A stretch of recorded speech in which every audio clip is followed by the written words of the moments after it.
지금 though you're on my mind all the time. I wanna tell you but I'm super shy, super shy. Oke, di sini saya akan menjelaskan tentang definition of morpheme. Morpheme is the smallest grammatical unit that has meaning.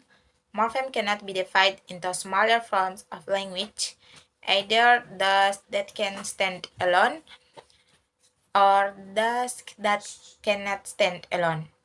Morpheme can be exampled by words like the ones below. Jadi, morpheme itu adalah satuan terkecil dari sebuah kata yang memiliki arti, makna atau makna terkecil dari sebuah kata. Nah, di sini saya mengambil 3 contoh. Yang pertama yaitu saya mengambil kata unbreakable. Nah, unbreakable ini memiliki 3 morfem, yaitu un, break, dan juga able. Karena tiga-tiganya itu memiliki makna masing-masing atau artinya. Kemudian yang kedua yaitu flies. Di sini flies memiliki dua morfem, yaitu fly dan juga s. Kemudian yang ketiga yaitu teknik. Teknik di sini hanya memiliki 1 morfem. From the example above, it can be seen that morpheme can be affixed, roots, and words. Nah, jadi itu adalah sedikit definisi morfem dari saya. Jika kalian ingin lebih lengkapnya lagi atau lebih jelas lagi, kalian bisa lihat ataupun sharing di internet. Kemudian, selanjutnya kita akan masuk kepada types and example of morpheme. Nah, di sini saya mengambil 2 jenis morfem, yaitu free morpheme dan juga bound morpheme. Nah, teman-teman pasti sudah pernah dengar yang namanya free dan juga bound morpheme. Nah, yang pertama yaitu free morpheme. Free morpheme are morpheme that can stand alone as words without having to be tied to other morpheme. This free morpheme is further grouped into 2, namely lexical morpheme, open class, and functional morpheme or closed class. Nah, jadi lexical morpheme is a morpheme that can stand alone and can receive affixes, either suffix or prefix suffixes. This morpheme consists of. Nah, jadi free morpheme itu morfem bebas, morfem yang tidak terikat dengan morfem apapun, dia bisa berdiri sendiri. Nah, kemudian di dalam yang termasuk ke dalam lexical morpheme atau open class yaitu noun, adjective, verb, adverb, comparative, quantifier, auxiliary verbs. Selanjutnya yaitu functional morpheme atau closed class. Nah, functional morpheme is a morpheme that can stand alone, but cannot receive affixes, either suffixes or prefix suffixes. These morpheme include. Nah, jadi yang termasuk ke dalam inflectional morpheme atau closed class ini yaitu preposition, contohnya tuh preposisi, pronouns, conjunction, interjection, articles, and demonstrative. Kalian bisa lihat di yang sudah tertera di slide.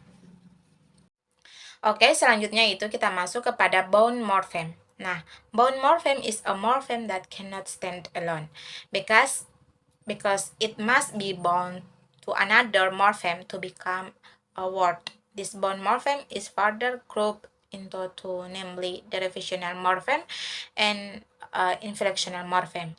Jadi bound morpheme ini itu kebalikan dari free morpheme. Dia tidak bisa berdiri sendiri, dia membutuhkan morpheme lain. Nah, di sini dia terbagi menjadi 2, yaitu derivational dan juga inflectional. Yang pertama, derivational morpheme. A derivational morpheme is a morpheme that changes the class of a word or the meaning of a word. This morpheme takes the form of an affix, suffix, either a prefix or a suffix. Example, di sini saya mengambil kata happy. Jadi derivational morpheme itu dia mengubah makna dari sebuah kata.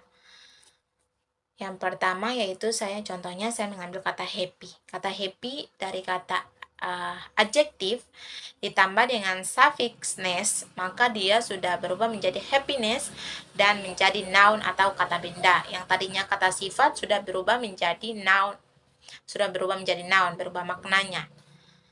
Kemudian yang kedua yaitu unkind. Nah, di sini itu prefix ditambah dengan kind, maka menjadi unkind. Nah, yang pertama happy berada di akhiran, sedangkan ini prefix dia berada di awalan. Seperti itu.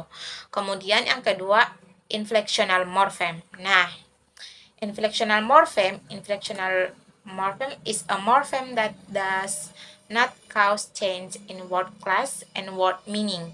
This morphem only affect the number, plurality, and form of time tenses. Nah, jadi morphem inflectional morphem ini itu dia tidak mengubah makna kata, melainkan dia hanya mengubah menambah jumlah, hanya mempengaruhi kepada jumlah dan juga bentuk waktunya. Nah, di sini saya akan mengambil contoh dari kata dog. Nah, dog ini kan noun nih. Noun ditambah dengan plural s, maka menjadi dogs. Menjadi banyak, yang tadinya hanya satu ditambah dengan s menjadi jumlahnya sudah lebih dari satu dogs. Kemudian yang kedua yaitu wait. Nah, di sini wait verb ditambah dengan add menjadi wait. Berarti sudah berubah menjadi bentuk lampau atau past. Seperti itu, past tense. Nah, mungkin ini saja sedikit penjelasan dari saya. Saya mohon maaf kalau terdapat kekurangan. Jika kalian ingin lebih lanjutnya lagi atau lebih jelasnya, kalian bisa sharing ataupun mencari di internet, YouTube ataupun di Google, banyak sekali. Saya ucapkan terima kasih dan wassalamualaikum warahmatullahi wabarakatuh. You don't even know